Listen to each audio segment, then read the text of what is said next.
Thank you very much, and welcome to Agents of Change. I'm so excited to see everyone here. This has been a roller coaster over the past 6 months with our planning committee and steering committee, and we're very excited that it's finally happening. So what I'm going to chat with you about is a little bit of kind of a foundational talk, what we're calling the pathways to behavior change. So obviously we're all here because we're all involved in the work, in the mission, in the passion of causing behavior change. And so we have to kind of have a little bit of a framework of, well, what are we going to be hearing over the next couple days? How should we think about it, and how should we process it? And there's two main. I'm from Rescue, by the way, and so we are a behavior change marketing company, and we're very excited to be the presenting sponsor of the summit. And so the two questions that we ask ourselves are, who are we trying to change, and how will we influence their behavior? And over the next 2 days, you're going to be hearing a lot of information about both of these, about fine-tuning exactly who it is that our audience is, and figuring out all of these new strategies, whether it's new kind of scientific strategies of how to reach folks or new tools that we can use to reach them. But as we ask these questions, we have to kind of think about our starting point and where it is that we want to be, who it is that we want to influence, and what has been holding us back. So the behavior change pathways framework is just kind of a way to think about and process all of these strategies that we're going to be hearing about, because there's going to be a lot. As Kristen said, there's a lot of keynotes, but they're quick and they're packed with information. And so as we think about them, the first thing we want to think about is how it is that we define our audience. So this is actually the thing that makes us in public health so unique, because our audience is very different from the audiences that are normally selected in commercial marketing. So what do I mean by that? So in commercial marketing, we're usually focusing on what you could call brand preference change. Right? For the most part, commercial marketing is focused on convincing someone who is already engaging in a behavior to engage in that same behavior with a different brand. Right? Car companies don't go after bicyclists. They go after people who drive cars, trying to convince them to buy their cars. Starbucks doesn't go after people who hate coffee. They go after people who drink coffee, trying to convince them to drink theirs, right? So it's slightly different. It's not quite full-on behavior change. It's more of a brand preference change amongst people who are already engaged in the behavior. Now, this is important to recognize because a lot of times we get caught up in that same kind of brand preference change mode.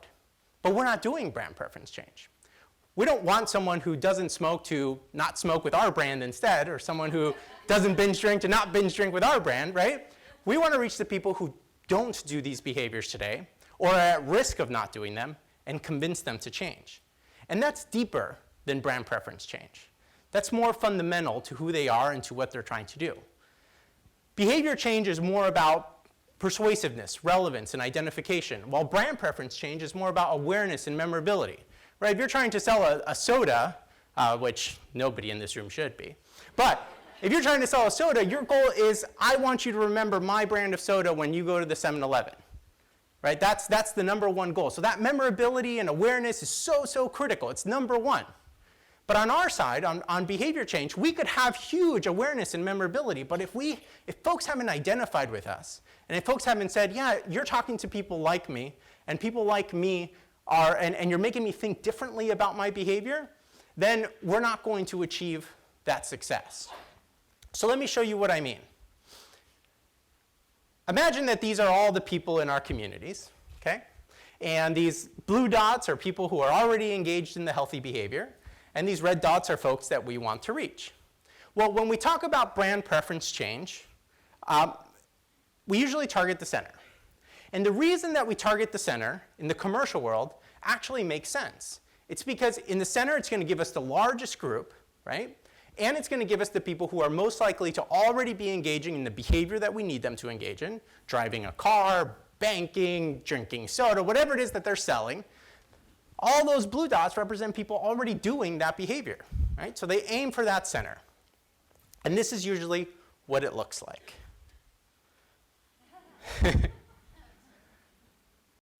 Okay, let's try this online snacking thing again. Oh, rough around the edges. Ugh, grease ball.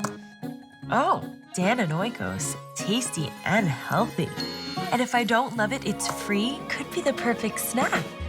Dannon Oikos Greek non-fat yogurt is creamy and delicious and has 12 grams of protein and 0 fat. I think I found the perfect snack. Seriously, you'll love snacking on Dannon Oikos or it's free. Dannon. Okay, fun commercial. That commercial is not necessarily trying to convince unhealthy people to eat healthy. That commercial is trying to convince people who are interested in eating yogurt already to eat that yogurt instead, right? And that's okay. In the commercial world, that's exactly what you want. Why would that company go after people who never eat yogurt, right? A boardroom would say, what are you doing? Why are you going after people who hate yogurt? Go after people who love yogurt and show them that our Greek yogurt is the best, right? So that makes perfect sense and is how you drive sales in the commercial world. Here's another example. I am man, hear me roar. The number's too big to ignore, and I'm way too hungry to settle for chick food. Cause my stomach's starting to growl, and I'm going on the prowl for a Texas double whopper. Man, that's good. Oh yes, I'm a guy. I'll admit I've been fed quiche. Way tofu, bye-bye. Now it's the Whopper beef I reach. I will eat this meat till my innie turns into an Audi. I am starved. I am incorrigible. And I need to scarf a big burger, beef, bacon, jalapeno, good thing down. I am hungry. I am incorrigible. I am mad. The Texas Double Whopper. Eat like a man. So there are so many male stereotypes in that 60 seconds, right? But Burger King didn't invent those, right? Those have been around long before Burger King. They're just tapping into those existing associations, that existing identity, and saying, hey, we're the place to kind of fulfill this identity that you already have. In public health, we call that preaching to the choir. Preaching to the choir is when you're talking to the people who are already engaged in the behavior that you want them to engage in. In the commercial world, this is what they do on purpose because it works, right? Why would Burger King be advertising itself to vegetarians or to people who don't like fast food or to people who hate hamburgers or whatever it is? It doesn't make any sense. They want to go after the people who are already engaging in the behaviors necessary to eat their product. Now, the reason this is important to differentiate is because when we are defining who our audience is, we have to be careful not to get caught up in the same target audience that the commercial world uses, which is that center. Because when we get stuck in that center, we end up emulating that same strategy that the commercial world uses. So here's an example, and I apologize to the Canadians. I picked a Canadian one just because I figured there would be less Canadians here than Americans. But trust me, there's American examples too. And you guys, I'm sure you guys will be nice about it. Okay, here's the example.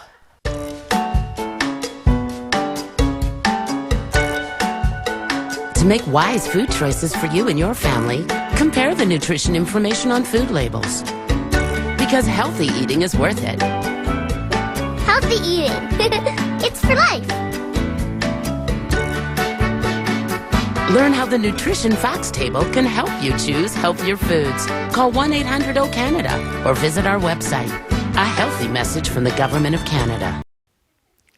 Right, so if we were trying to sell yogurt, this would be perfect, right? Because we'd be talking to a healthy mom with kids at the grocery store and kind of selling her that product. But we're not. We're trying to change behavior. And we know from all the research that we do in obesity prevention, for example, that some of the issues that we deal with are lack of time, that the parents often are also struggling with their own health, that they don't have time to take their kids, to put their kids in soccer. Sometimes there's not even the economic ability to do that. The time to check nutrition labels, the understanding of nutrition labels among some of the audiences that we want to reach, right? All of these issues that tell us that who we want to reach is not that woman. She's already on our team, right? She is what we would call the choir. And so from a commercial marketing perspective, the ad totally makes sense because that's who we would sell to if we had a healthy message. But from a behavior change perspective, it's the opposite of who we're trying to reach. Because it's the folks, if you are someone who is low income, who works 2 jobs, whose kids are not in any kind of sport, who doesn't understand nutrition labels, and you see this ad, what are you going to do?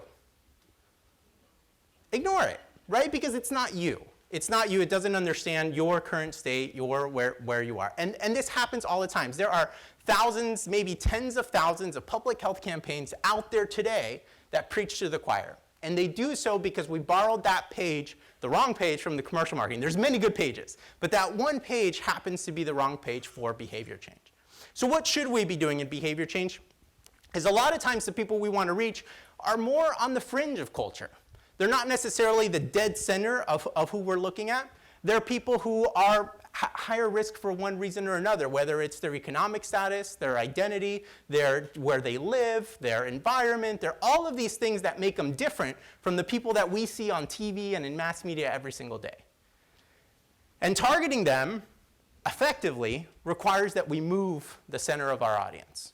We move it from the center of everybody, and we start to define our populations more specifically into these fringe areas. And sometimes it's more than one.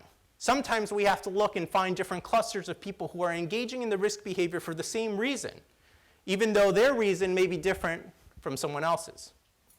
So behavior change has that fundamental difference from commercial marketing that we actually have to be looking in the opposite place of where you would be looking if you were trying to sell a product. And this is critical. So this is the first step of kind of understanding, well, who is our audience? Our audience, we have to define it more than just based on demographics. We have to look deeper and understand who they are so that we can effectively move our bullseye away from the center. Segmentation provides an even bigger advantage, and that is that it provides us clear, distinct values. We get to understand who people are, what's driving them, what their commonalities are, so that we can actually speak to the reasons that they're engaging in the risk behavior, rather than just kind of talking about the healthy behavior in general terms, which often happens when we try and reach everybody at once, right? So we get to go deeper. And that's critical to get people to think about their behavior, see themselves in your message or in your program, and start to think about change. Now the second piece of this is, okay, well, we've got our audience defined. Now we have to select how it is that we're going to change them. What is our pathway? And our pathway to change for each audience takes into account this. Behavior change is indirect. None of us in this room can actually directly change someone's behavior, right? We can't force someone to do something. However, what we do every single day is we change the influences of behavior. Whether it's a policy that's going to make a behavior more expensive or easier to do, whether it's education that's going to change what people know about the behavior, whether it's kind of the norms of what's acceptable in a community, we try and change those levers to modify, imagine kind of an equation in people's mind, right? So if my equation is, well, I want to ride my bike more, but it's dangerous, and we add bike lanes, then we have changed the equation in their mind. It doesn't mean 100% that they're going to change, but it means that some of them will, if that was an important part of their equation. And that's essentially what the idea of the behavior change kind of pathways is that there's these different influences in our behavioral decisions, and that each of these provide a pathway for us to change. So we have our knowledge, our ability, what we're calling exchange, and norms. And we'll go through each of these individually. But these 4 items kind of make up the most common things that we are able to influence as public health. And we have to decide which ones of these is going to be the most effective or advantageous for us to change, because each one presents what we call a different pathway to change. So what do these pathways look like? The knowledge pathway is made up of about 3 different types, and it has to do with what an individual knows about the behavior. The first type is understanding the behavior itself, what its definition is, its benefits, its consequences, alternatives, etc. And sometimes when we're dealing with something brand new, that's missing, right? People don't even know what we're talking about. The second one is process. So the operationalization of how a person can change their behavior. So maybe I might know I'm supposed to exercise, but I have no idea how to exercise, right? So that's kind of the second column of knowledge. And the third one is urgency. So why do I have to worry about this today? I've got a million other things to worry about. What is it about this behavior that needs my attention? So these are kind of the 3 of the probably more types of knowledge that we can change. The next kind of pathway to change is ability. And the ability pathway are all the factors that make it easier or harder to perform a behavior. So again, there's 3 common types. The first one is environment, the physical area in which an individual is expected to perform a behavior. The second one is their self-efficacy, a person's belief that they can change their own behavior. And the last one is assistance, direct or indirect actions that help an individual perform that behavior. So we may have convinced people that you should change, but they can't. There's something limiting them from being able to change. So we use the ability pathway to help make that possible, whether it's through policy change or through direct intervention, like incentives and things like that. The next pathway is exchange. And exchange is what a person perceives as the cost or benefit of a behavior. So this is a really interesting one because oftentimes as public health, we don't know that we can change this. So we can actually make behaviors more valuable or unhealthy behaviors less valuable. We do that, the most common way that we do that is through policy change like excise taxes and things like that. But there's other ways to do it too, by incentivizing people. There's some programs, for example, that provide more value if you use your SNAP funds for fresh foods instead of processed foods, for example. There's a lot of ways that we can provide incentives to modify the actual value of the behavior in people's minds, and penalties to increase the perceived cost of a behavior. And the last pathway is norms. And so norms is what the perception people have about which behaviors are or are not accepted within their peer group, their social group, society, whatever it might be.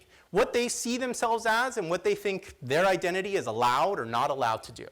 And this is made up of both positive norms that encourage them to behave a certain way and negative norms that prevent them from behaving a certain way. And these are also modifiable, but just takes a different strategy than some of the others. So these 4 pathways actually can be a part of any of our common strategies. So you may not be able to read this, and we're not going to go through all of them, but on the top here, we see our 4 pathways: knowledge, ability, exchange, and norms. And on the left here, we see lots of our common strategies, like health communications, policy change. Policy change can actually cut across all 4 of these, right? So you can have policy change requiring sex education in high schools. Technically, you're changing a policy, but operationally, what you're doing is affecting the knowledge pathway by making sure more young people are educated. You can change ability by things like adding bike lanes. You can change the exchange by a tax credit for preventative health checkups.